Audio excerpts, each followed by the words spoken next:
ಎಲ್ರಿಗೂ ನಮಸ್ಕಾರ. ಇವತ್ತಿನ ವಿಡಿಯೋದಲ್ಲಿ ಒಂದು ಬ್ರೈಡಲ್ ಬೋಟ್ ನೆಕ್ ಡಿಸೈನ್ನ ಯಾವ ರೀತಿಯಾಗಿ ಸ್ಟಿಚ್ ಮಾಡೋದು ಅಂತ ನೋಡ್ತಾ ಹೋಗೋಣ. ಮೊದಲಿಗೆ ಸಾರಿ, ವಾಯ್ಸಲ್ಲಿ ಸ್ವಲ್ಪ ಡಿಸ್ಟರ್ಬೆನ್ಸ್ ಇದ್ದರೆ ದಯವಿಟ್ಟು ಕ್ಷಮಿಸಿ.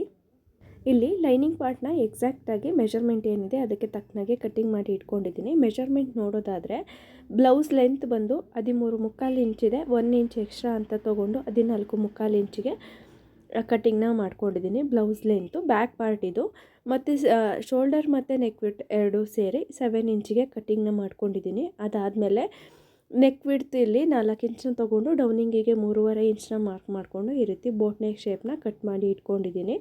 ಅದಾದಮೇಲೆ ಆರ್ಮೋಲ್ ಕೂಡ ಸೇಮು 7 ಇಂಚಸ್ನ ತೊಗೊಂಡಿದ್ದೀನಿ. ಇಲ್ಲಿ ಡೌನಿಂಗ್ ಕಟ್ ಮಾಡಿರೋದ್ರಿಂದ ಸ್ವಲ್ಪ ಕಡಿಮೆ ಸಿಗ್ತಾಯಿದೆ.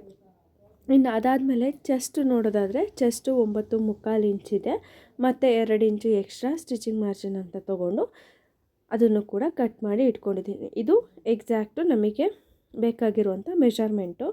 ಈಗ ಮೊದಲನೇದಾಗಿ ಬಾಟಮ್ನ ಫಿನಿಷ್ ಮಾಡ್ಕೊಬೇಕು. ನಾರ್ಮಲಾಗಿ ಏನು ಬಾಟಮಲ್ಲಿ 1/2 ಇಂಚು ತೊಗೊಂಡು ಇಲ್ಲಿ ಸ್ಟಿಚ್ ಮಾಡ್ಕೋತೀವಿ ಅಲ್ಲ, ಬಾಟಮ್ ಫಿನಿಷ್ ಮಾಡ್ಕೊಡ್ತೀವಲ್ಲ, ಅದೇ ಥರ ಇಲ್ಲಿ ನಾನು ಬಾಟಮ್ನ ಫಿನಿಷ್ ಮಾಡಿಕೊಂಡು ಲೈನಿಂಗ್ನ ಮೇನ್ ಫ್ಯಾಬ್ರಿಕ್ಕಿಗೆ ಅಟ್ಯಾಚ್ ಮಾಡಿ ಮಿಕ್ಕಿರುವಂಥ ಬಟ್ಟೆ ಏನಿದೆ ಅದನ್ನು ಕಟ್ ಮಾಡಿ ರೆಡಿ ಮಾಡಿ ಇಟ್ಕೊಂಡಿದ್ದೀನಿ. ಇಲ್ಲಿ ನೋಡಿ ಬಾಟಮ್ ಫಿನಿಶ್ ಆಗಿದೆ.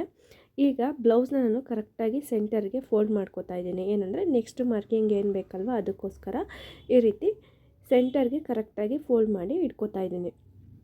ಲೈನಿಂಗ್ ಮೇಲೆ ಮಾರ್ಕ್ ಮಾಡ್ಕೋತೀನಿ, ಬಟ್ ಸ್ಟಿಚ್ ಮಾಡುವಾಗ ಸೀದಾ ಕಡೆ ಏನಿದೆ ಆ ಕಡೆಯಿಂದ ಸ್ಟಿಚ್ ಮಾಡ್ಕೊಬೇಕು. ಫಸ್ಟಿಗೆ ಮಾರ್ಕಿಂಗ್ ಯಾವ ರೀತಿ ಮಾಡ್ಕೊಳ್ಳೋದು ಅಂತ ನೋಡ್ತಾ ಹೋಗೋಣ. ಇಲ್ಲಿ ಬ್ಲೌಸ್ದು ಡೀಪ್ ಅಂದರೆ ಬ್ಯಾಕ್ ಡೀಪ್ ಬಂದು ಇಲ್ಲಿ 10.25 ಇಂಚಿದೆ. ಈ ರೀತಿ ಕರೆಕ್ಟಾಗಿ ಇಟ್ಕೊಂಡು 10.25 ಇಂಚಿಗೆ ಮಾರ್ಕ್ನ ಮಾಡ್ಕೋತಾ ಇದ್ದೀನಿ. ನೋಡಿ ಇಲ್ಲಿ ಬರ್ತಾ ಇದೆ, ಇಲ್ಲಿಗೆ ಒಂದು ಮಾರ್ಕಿಂಗ್ನ ಮಾಡ್ಕೊಬೇಕು. ಈ ರೀತಿ ಒಂದು ಮಾರ್ಕಿಂಗ್ನ ಮಾಡ್ಕೋತಾ ಇದ್ದೀನಿ 10.25 ಇಂಚಿಗೆ. ಇಲ್ಲಿ ಬ್ಯಾಕ್ ಟೇಪು ಕ್ಯಾನ್ವಾಸ್ ಬಳಸ್ತಾ ಇರೋದ್ರಿಂದ ಎಕ್ಸಾಕ್ಟ್ ಏನು ಮೆಜರ್ಮೆಂಟ್ ಇದೆ ಅಷ್ಟನ್ನು ತೊಗೊಂಡ್ರೆ ಸಾಕಾಗತ್ತೆ. ಎಕ್ಸ್ಟ್ರಾ ನಾವು ಸ್ಟಿಚಿಂಗ್ ಮಾರ್ಜಿನ್ ಅಂತ ಸೇರಿಸೋವಂಥ ಅವಶ್ಯಕತೆ ಇರಲ್ಲ. ಅದಕ್ಕೋಸ್ಕರ ಕ್ಯಾನ್ವಾಸ್ ಆಗಿರೋದ್ರಿಂದ ಎಕ್ಸಾಕ್ಟ್ ಏನಿದೆ ಅದನ್ನು ಮಾರ್ಕ್ ಹಾಕೋತಾ ಇದ್ದೀನಿ. ಅದಾದಮೇಲೆ ನೋಡಿ ಇಲ್ಲಿಂದ 1 ಇಂಚಿಗೆ ಮತ್ತೆ ಕೆಳಗಡೆಗೆ ಮಾರ್ಕಿಂಗ್ನ ಮಾಡ್ಕೋತಾ ಇದ್ದೀನಿ. ಇಲ್ಲಿಂದ ಡಿಸೈನ್ ಸ್ಟಾರ್ಟ್ ಆಗುತ್ತೆ. ಬ್ರಾಡ್ ಇಲ್ಲಿ 4 ಇಂಚಿಗೆ ಮಾರ್ಕ್ ಹಾಕೋತಾ ಇದ್ದೀನಿ. 4 ಇಂಚು ಯಾವುದೇ ಕಾರಣಕ್ಕೂ ಜಾಸ್ತಿ ಆಗಲ್ಲ, ಬೋಟ್ ನೆಕ್ ಆಗಿರೋದ್ರಿಂದ 4 ಇಂಚು ಬೇಕಾಗುತ್ತೆ, ಅದಕ್ಕೋಸ್ಕರ ಅಂತ ಹೇಳಿ ಈ ರೀತಿ ಮಾರ್ಕ್ ಹಾಕ್ಕೊಂಡು ಇದನ್ನು ಕೂಡ ಒಂದು ಲೈನ್ಗಳನ್ನ ಸೇರಿಸ್ಕೊತಾ ಇದ್ದೀನಿ. ಈ ರೀತಿ ಒಂದು ಬಾಕ್ಸ್ ಶೇಪ್ ಏನಿದೆ ಇದರಲ್ಲಿ ನಾವು ಡಿಸೈನ್ನ ಮಾರ್ಕ್ ಮಾಡ್ಕೊಬೇಕು. ಕರೆಕ್ಟಾಗಿ ಸೆಂಟರ್ಗೆ ಫೋಲ್ಡ್ ಮಾಡಿ ಇಟ್ಕೊಬೇಕು. ಒಂದು ಗುಂಡ್ಪಿನ್ ಹಾಕ್ಕೊಳ್ಳೋದ್ರಿಂದ ಆ ಕಡೆ ಈ ಕಡೆ ಅಲ್ಗಡಲ್ಲ, ಅದಕ್ಕೋಸ್ಕರ ಗುಂಡ್ಪಿನ್ನ ಸೇರಿಸ್ಕೊತಾ ಇದ್ದೀನಿ.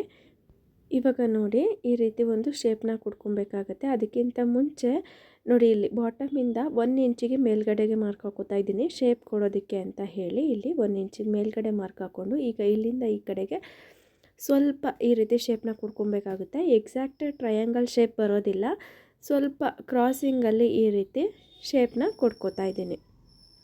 ಈ ರೀತಿಯಾಗಿ ಮೆಜರ್ಮೆಂಟ್ ತಕ್ಕನಂಗೆ ಕೊಡ್ಕೊಬೇಕು. ಅಂದರೆ ಏನು 4 ಇಂಚ್ ಬ್ರಾಡ್ನೆಸ್ ಕೊಟ್ಟಿರ್ತೀವಲ್ಲ ಅಲ್ಲಿಂದ 2.25 ಇಂಚಷ್ಟು ಗ್ಯಾಪ್ನ ಕೊಟ್ಕೊಬೇಕಾಗುತ್ತೆ. ನೋಡಿ ಇಲ್ಲಿಂದ ಇಲ್ಲಿಗೆ ಕರೆಕ್ಟಾಗಿ 2.25 ಇಂಚು ಕಾಣಿಸ್ತಾ ಇದೆ. ಈಗ ಏನು ಶೇಪ್ನ ಮಾರ್ಕ್ ಹಾಕ್ಕೊಂಡಿದ್ದೀವಲ್ಲ ಅದು ಎಷ್ಟಿದೆ ಅಂತ ನೋಡೋಣ. 6.25 ಇಂಚಿದೆ. ಆಲ್ಮೋಸ್ಟು 2.5 ಇಂಚಷ್ಟು ನಾವು ಗ್ಯಾಪ್ನ, ಅಂದರೆ ಸ್ಕ್ಯಾಲಪ್ ಕೊಡ್ತಾ ಇರೋದ್ರಿಂದ ಸ್ಕ್ಯಾಲ್ಪ್ ಡಿಸ್ಟೆನ್ಸು 2.5 ಇಂಚಷ್ಟು ಇದ್ದರೆ ಸಾಕಾಗುತ್ತೆ. ನೋಡಿ ಇಲ್ಲಿಂದ ಸೆಂಟರಿಂದ ಫಸ್ಟ್ ಮಾರ್ಕಿಂಗು 2 ಇಂಚಿಗೆ ಮಾರ್ಕ್ ಮಾಡ್ಕೊಂಡಿದ್ದೀನಿ. ಅಲ್ಲಿಂದ ಮಾರ್ಕ್ ಮಾಡಿಕೊಂಡು ಈ ರೀತಿ ಒಂದು ಶೇಪ್ನ ಡ್ರಾ ಮಾಡ್ಕೋತಾ ಇದ್ದೀನಿ. ಸೆಂಟರಿಂದ ಆಗಿರೋದ್ರಿಂದ ಈ ರೀತಿ 2 ಇಂಚಿಗೆ ಏನು ಮಾರ್ಕ್ ಹಾಕ್ಕೊಂಡಿದ್ವಿ ಈ ರೀತಿ ಒಂದು ಶೇಪ್ನ ಕೊಟ್ಕೊಂಡೆ. ಅದಾದಮೇಲೆ ಈಗ ಆ ಮಾರ್ಕಿಂಗಿಂದ ಮತ್ತೆ 2 ಇಂಚು ಡೌನಿಂಗಿಗೆ ಮತ್ತೆ ಒಂದು ಮಾರ್ಕಿಂಗ್ನ ತೊಗೋತಾ ಇದ್ದೀನಿ. ಮಾರ್ಕಿಂಗ್ನ ತೊಗೊಂಡು ಮತ್ತು ಈ ರೀತಿ ಸ್ಕ್ಯಾಲಪ್ನ ಡ್ರಾ ಮಾಡ್ಕೋತಾ ಇದ್ದೀನಿ. ಈ ರೀತಿ ಡ್ರಾ ಮಾಡ್ಕೊಳ್ಳೋಕೆ ಬರಲಿಲ್ಲ ಅಂದರೆ 1 ಇಂಚಷ್ಟು ಬಟನ್ನ ತೊಗೊಂಡು 2 ಫೋಲ್ಡ್ ಮಾಡಿಕೊಂಡು ಬೇಕಾದರೂ ಕಟ್ ಮಾಡ್ಕೊಬೋದು. ನೋಡಿ 2 ಇಂಚಷ್ಟು ಈ ರೀತಿ ಸ್ಕ್ಯಾಲಪ್ನ ಮಾಡ್ಕೊಂಡಿದ್ದೀನಿ. ಇನ್ನು ಮಿಕ್ಕಿರೋವಂಥ ಪಾರ್ಟ್ಗೂ ಕೂಡ ಈ ರೀತಿ ಒಂದು ಸ್ಕ್ಯಾಲಪ್ ಶೇಪ್ನ ಕೊಡ್ಕೋತಾ ಇದ್ದೀನಿ. ಈ ರೀತಿಯಾಗಿ ನೀಟಾಗಿ ಡ್ರಾ ಮಾಡ್ಕೊಬೋದು. ಈ ರೀತಿ ಫ್ರೀ ಹ್ಯಾಂಡಲ್ಲಿ ಕೊಟ್ಕೊಳ್ಳೋಕೆ ಬರಲಿಲ್ಲ ಅಂದರೆ ಫಸ್ಟು ಒಂದು ಪೇಪರ್ನ ಕಟ್ಟಿಂಗ್ ಮಾಡಿಕೊಂಡು ಅದಾದಮೇಲೆ ಶೇಪ್ನ ಕೊಡ್ಕೊಬೋದು. ಈಗ ಮತ್ತೆ 1 ಇಂಚಿಗೆ ಮೇಲ್ಗಡೆ ಮಾರ್ಕ್ ಹಾಕ್ಕೊಂಡಿದ್ವಲ್ಲ ಅಲ್ಲಿಂದ ಈ ಥರ ಒಂದು ಶೇಪ್ನ ಕೊಡ್ಕೋತಾ ಇದ್ದೀನಿ. ಈ ರೀತಿಯಾಗಿ ನೋಡಿ ಇದೇನು ಮಾರ್ಕ್ ಮಾಡ್ಕೊಂಡಿದ್ದೀನಿ ಇದನ್ನೇ ನಾನು ಕ್ಯಾನ್ವಾಸ್ ಮೇಲೆ ಮಾರ್ಕ್ ಮಾಡಿಕೊಂಡು ಕಟ್ಟಿಂಗ್ ಮಾಡಿಕೊಂಡು ಅದನ್ನು ಲೈನಿಂಗಿಗೆ ಅಟ್ಯಾಚ್ ಮಾಡಿ ಸ್ಟಿಚ್ ಮಾಡಿಕೊಂಡು ರೆಡಿ ಮಾಡಿಕೊಂಡು ತೊಗೊಂಬರ್ತೀನಿ. ಇದೇನು ಮಾರ್ಕಿಂಗ್ ಇದೆ ಅದನ್ನೇ ಕ್ಯಾನ್ವಾಸ್ ಮೇಲೆ ಮಾರ್ಕ್ ಮಾಡ್ಕೊಳ್ಳೋ ಅಂಥದ್ದು. ನೋಡಿ ಇಲ್ಲಿ ಈಗ ಬ್ಲೌಸು ಸೀದಾ ಕಡೆಗೆ ಇಟ್ಕೊಂಡು ಸೆಂಟರ್ಗೆ ಈ ರೀತಿ ಲೈನ್ನ ಮಾರ್ಕ್ ಮಾಡ್ಕೊಂಡಿದ್ದೀನಿ. ನಾನು ಮುಂಚೆನೇ ಹೇಳ್ದಂಗೆ ಕ್ಯಾನ್ವಾಸ್ನು ಕೂಡ ಈ ರೀತಿ ರೆಡಿ ಮಾಡಿಕೊಂಡು ಅದನ್ನು ಕೂಡ ಈ ರೀತಿ ಸೆಂಟರ್ಗೆ ಲೈನ್ ಹಾಕ್ಕೊಂಡು ರೆಡಿ ಮಾಡಿ ಇಟ್ಕೊಂಡಿದ್ದೀನಿ. ಈಗ ಇದನ್ನು ಮೇಲ್ಗಡೆಯಿಂದ 1 ಇಂಚ್ ಏನು ಬಿಟ್ವಿ ಅಲ್ವಾ, ಮೇಲ್ಗಡೆ ನೆಕ್ ಫಿನಿಶ್ ಆಗಿಲ್ಲ, ಅದಕ್ಕೂ ಒಂದು 1/2 ಇಂಚು ಹೋಗುತ್ತೆ. ಮತ್ತು ಇಲ್ಲಿ ನೋಡಿ 1 ಇಂಚ್ ಮಾರ್ಕ್ನ ಬಿಟ್ಕೊಂಡು ಕರೆಕ್ಟಾಗಿ ಸೆಂಟರ್ ಲೈನು ಏನು ಮಾರ್ಕ್ ಹಾಕ್ಕೊಂಡ್ವಿ ಅಲ್ಲ, ಎರಡೂ ಸೆಂಟರ್ ಲೈನ್ಗಳು ಒಂದ್ರ ಮೇಲೆ ಒಂದು ಕೂರೋ ರೀತಿಯಲ್ಲಿ ಇಟ್ಕೊಂಡು ಗುಂಡ್ಪಿನ್ನ ಹಾಕ್ಕೊಂಬಿಡ್ಬೇಕು. ಹಾಕ್ಕೊಂಡು ಅದಾದಮೇಲೆ ಏನು ಶೇಪ್ ಇದೆ ಆ ಶೇಪ್ನ ಸ್ಟಿಚ್ ಮಾಡ್ಕೋಬೇಕಾಗತ್ತೆ. ಸ್ಟಿಚ್ ಮಾಡೋದೆಲ್ಲ ಇಲ್ಲಿ ತೋರಿಸಿಲ್ಲ ನೋಡಿ, ಇದನ್ನು ಸ್ಟಿಚ್ ಮಾಡಿಕೊಂಡು ಬರ್ತೀನಿ. ಸ್ಟಿಚ್ ಮಾಡ್ಕೊಂಡಿದ್ದಾದಮೇಲೆ ಇದನ್ನು ನೀಟಾಗಿ ಕಟ್ಟಿಂಗ್ ಕೂಡ ಮಾಡ್ಕೊಬೇಕಾಗತ್ತೆ. ಒಂದು 1/4 ಇಂಚು ಬಟ್ಟೆನ ಬಿಟ್ಕೊಂಡು ಅದಾದಮೇಲೆ ಏನು ಎಡ್ಜಸ್ ಇದೆ ಮತ್ತು ಕರ್ವ್ಗಳಿದೆ ಅಲ್ಲೆಲ್ಲ ಈ ರೀತಿ ನಾಚಸ್ನ ಕೊಡ್ಕೊಬೇಕು. ಸ್ಕ್ಯಾಲಪ್ ಆಗಿರೋದ್ರಿಂದ ತುಂಬ ಜಾಸ್ತಿ ಬಟ್ಟೆನ ಬಿಟ್ಟು ಕಟ್ ಮಾಡ್ಕೊಳ್ಳೋದಕ್ಕೆ ಹೋಗಬಾರ್ದು, ಶೇಪ್ ಸರಿಯಾಗಿ ಬರಲ್ಲ. ಮತ್ತು ಈಗ ನೋಡಿ ಕ್ಯಾನ್ವಾಸ್ ಏನು ಕೊಟ್ಟಿರ್ತೀವಲ್ಲ ಅದನ್ನು ಒಳಗಡೆಗೆ ಈ ರೀತಿ ಫೋಲ್ಡ್ನ ಮಾಡ್ತಾಯಿದ್ದೀನಿ. ಸ್ವಲ್ಪ ಟೈಮ್ ಹಿಡಿಯುತ್ತೆ, ಸ್ವಲ್ಪ ನಿಧಾನಕ್ಕೆ ನೋಡಿಕೊಂಡು ಒಳಗಡೆಗೆ ಫೋಲ್ಡ್ ಮಾಡ್ಕೊಬೇಕು. ಫೋಲ್ಡ್ ಮಾಡ್ಕೊಂಡಿದ್ದಾದಮೇಲೆ ಒಂದು ಸಲ ಐರನ್ ಮಾಡಿ ಮೇಲ್ಗಡೆಯಿಂದ ಪ್ರೆಸ್ಸಿಂಗ್ ಸ್ಟಿಚ್ನ ಹಾಕ್ಕೊಳ್ಳೋದ್ರಿಂದ ಫಿನಿಶಿಂಗು ನೀಟಾಗಿ ಬರುತ್ತೆ. ನೋಡಿ ಈ ರೀತಿ ರೆಡಿ ಮಾಡಿ ಇಟ್ಕೊಂಡಿದ್ದೀನಿ. ಈಗ ಇದಕ್ಕೆ ನಾನು ಈ ಥರ ಜುಮ್ಕಾನ ಸ್ಟಿಚ್ ಮಾಡ್ತಾಯಿದ್ದೀನಿ. ತುಂಬ ಚೆನ್ನಾಗಿ ಕಾಣಿಸುತ್ತೆ ಈ ರೀತಿ ಜುಮ್ಕಾಗಳು ಈ ರೀತಿ ಸ್ಕ್ಯಾಲಪ್ ಡಿಸೈನ್ಗೆ ಸ್ಟಿಚ್ ಮಾಡ್ಕೊಳ್ಳೋದ್ರಿಂದ. ಇವಾಗ ಸ್ಟಿಚ್ ಮಾಡೋದಕ್ಕೆ ಅಂತ ಹೇಳಿ ಸೂಚಿಗೆ ದಾರನ ಪೋಣಿಸ್ಕೊಂಡು ಇಟ್ಕೊಂಡಿದ್ದೀನಿ. 4 ಎಳೆ ದಾರನ ತೊಗೊಂಡಿದ್ದೀನಿ ಗಟ್ಟಿಯಾಗಿರಲಿ ಅಂತ ಹೇಳಿ. ಈ ರೀತಿ ಡೈರೆಕ್ಟಾಗಿ ನಾವು ಸ್ಟಿಚ್ ಮಾಡ್ಕೊಳ್ಳೋದಕ್ಕಿಂತ ನೋಡಿ ಕ್ಯಾನ್ವಾಸ್ ಕೊಟ್ಟಿರ್ತೀವಲ್ಲ, ಕ್ಯಾನ್ವಾಸ್ ಒಳಗಿಂದ ಈ ರೀತಿ ನೀಡಲ್ನ ಪಾಸ್ ಮಾಡೋದ್ರಿಂದ ನಾವು ಹಾಕುವಂಥ ನಾಟು ಕಾಣಿಸೋದಿಲ್ಲ, ಒಳಗಡೆಗೆ ಸೇರಿಕೊಳ್ಳುತ್ತೆ. ಈಗ ಸೆಂಟರ್ಗೆ ಕರೆಕ್ಟಾಗಿ ನಾನು ಈ ನೀಡಲ್ನ ಹಾಕಿ ಆಚೆ ಮೇಲ್ಗಡೆ ತೆಗೆದಿದ್ದೀನಿ. ಈಗ ಈ ರೀತಿ ಏನು ಜುಮ್ಕಾ ಹೋಲ್ ಇದೆಯಲ್ಲ ಅದಕ್ಕೆ ದಾರನ ತಗೊಂಡು ಈಗ ಮತ್ತೆ ಒಂದು ಸಲ ಬ್ಲೌಸ್ ಇದೆಯಲ್ಲ ಬ್ಲೌಸ್ಗೆ ಚುಚ್ಕೊಂಡು ದಾರನ ಒಳಗಡೆ ತೊಗೋತಾ ಇದ್ದೀನಿ.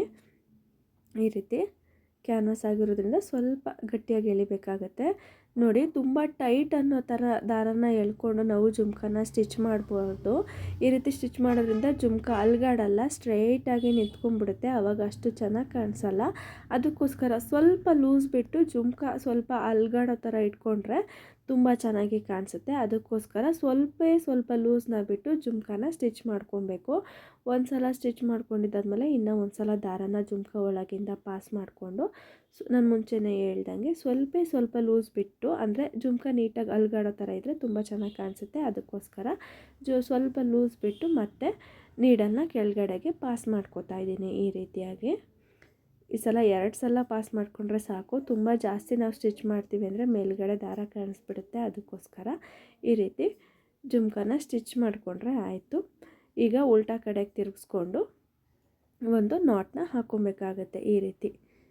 ಈ ರೀತಿ ಚುಚ್ಕೊಂಡು ನೀಡಲ್ ಮೇಲೆ ಒಂದು 2 ರಿಂದ 3 ಸಲ ದಾರನ ಸುತ್ತಕೊಂಡು ದಾರನ ಎಳ್ಕೊಂಡು ಥ್ರೆಡ್ನ ಕಟ್ ಮಾಡಿಕೊಂಡ್ರೆ ನೀಟಾಗಿ ಕೂತ್ಕೊಳ್ಳುತ್ತೆ ಜುಮ್ಕಾ. 1 ಸಲ ಇಲ್ಲಾಂದರೆ 2 ಸಲ ಈ ರೀತಿ ನಾಟ್ನ ಹಾಕ್ಕೊಂಡ್ರೆ ಆಯಿತು. ನೋಡಿ ಈ ರೀತಿ ನಾಟ್ ಹಾಕ್ಕೊಂಡಿದ್ದಾದಮೇಲೆ ಥ್ರೆಡ್ನ ಕಟ್ ಮಾಡ್ಕೋತಾ ಇದ್ದೀನಿ. ನೋಡಿ ಈ ರೀತಿ ಜುಮ್ಕಾ ನೀಟಾಗಿ ಸ್ಟಿಚ್ ಆಗಿದೆ. ಇದೇ ಥರ ಈ ಎಡ್ಜಸ್ ಏನಿದೆ ಅಲ್ಲ ಇಲ್ಲಿಗೂ ಕೂಡ ಜುಮ್ಕಾನ ಸ್ಟಿಚ್ ಮಾಡ್ಕೋತೀನಿ.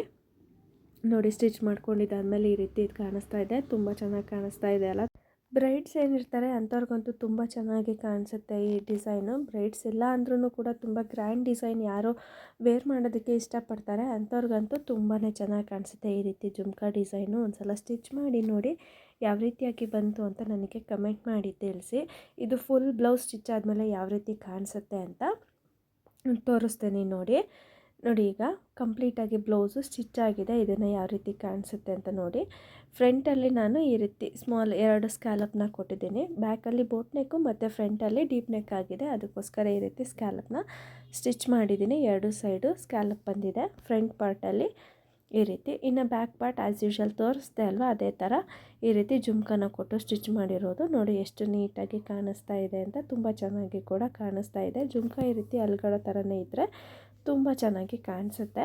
ಇನ್ನು ಅದಾದಮೇಲೆ ಸ್ಲೀವ್ ಪಾರ್ಟ್ಗೆ ನೋಡೋದಾದರೆ ಈ ರೀತಿ ಒಂದು ವಿ ಶೇಪ್ನ ಕೊಟ್ಟು ಸೆಂಟರಲ್ಲಿ ಮತ್ತೆ ಒಂದು ಜುಮ್ಕಾನ ಸ್ಟಿಚ್ ಮಾಡಿದ್ದೀನಿ. ಈ ರೀತಿ ಸ್ಲೀವ್ ಇಷ್ಟು ಡಿಸೈನ್ ಕೊಟ್ಟಾಗ ಸ್ಲೀವ್ ಪ್ಲೈನ್ ಉಳಿದ್ರೆ ಅಷ್ಟು ಚೆನ್ನಾಗಿ ಕಾಣಿಸಲ್ಲ.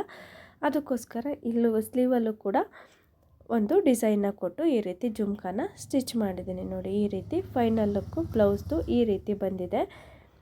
ಇದೇ ಥರ ಬ್ಲೌಸ್ ಡಿಸೈನ್ಗೋಸ್ಕರ ನನ್ನ ಚಾನಲ್ನ ಸಬ್ಸ್ಕ್ರೈಬ್ ಮಾಡಿ ಸಪೋರ್ಟ್ ಮಾಡಿ. Thank you.